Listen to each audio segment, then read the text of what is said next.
tractor hauling a load of campers hit an icy corner,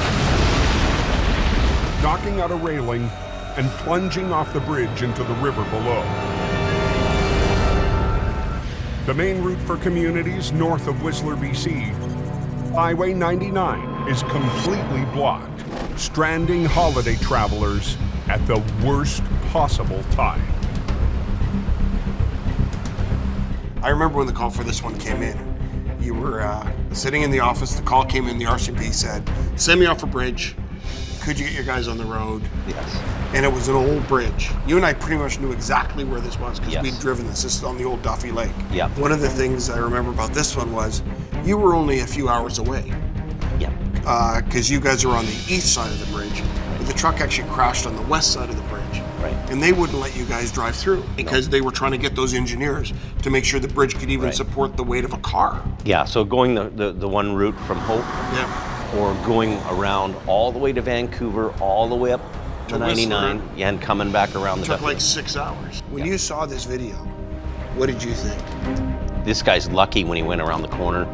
He didn't end up, with serious injuries. I mean, he's off the bridge and into the river, so lucky he didn't drown, lucky he didn't get swept away and thrown out of the vehicle and taken downstream. All kinds of issues with this wreck. One of the first things that, we talked about was how do we recover this wreck? And being on a bridge with any kind of a crane or a rotator even, or trying to do any extra lifting off of a bridge really requires an engineer. Because the bridge has a certain max load. Right. So now you got to worry about not only the load of the crane on the bridge, but when the crane picks up the truck, Right. that adds to the weight, doesn't it? And you have certain concentrated weight in areas from the outriggers. So, your outriggers are going to put huge forces down in certain exact spots. So the chances of you getting authority in any kind of short order to work on a bridge deck, not going to happen. One thing about this job, this is a huge worker risk. I mean, you're dealing in swift water, you're dealing in a crane, a wrecker working with a crane, which can be, if you don't have the right guys working together, they can... Why wouldn't you just sent the rotator? Well, Or sent a rotator? the rotator was not the tool for this job. How do you know that? Rotators and cranes have two different deals. A crane can lift and has lots of reach, but it doesn't have lifting capacity. A rotator has limited reach, but it has huge lifting capacity. So in this case, these trailers and the load and the Peterbilt and all that is way out, in the middle of the river. So the rotator is not going to have the reach to pick that up.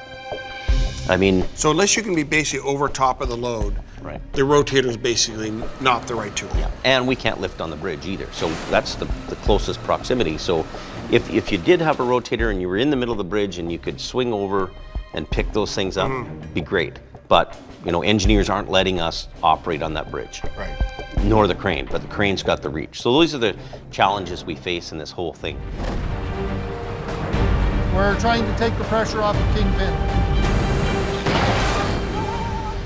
I didn't touch nothing.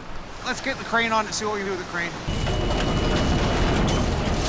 It's just too heavy. I'm trying to get it closer and I can't. If the wrecker can pull the wreck in closer to the edge, the crane operator can retract his boom, increasing his lifting power.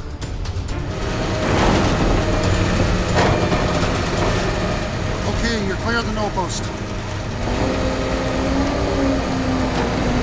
The wreck is on the road and level.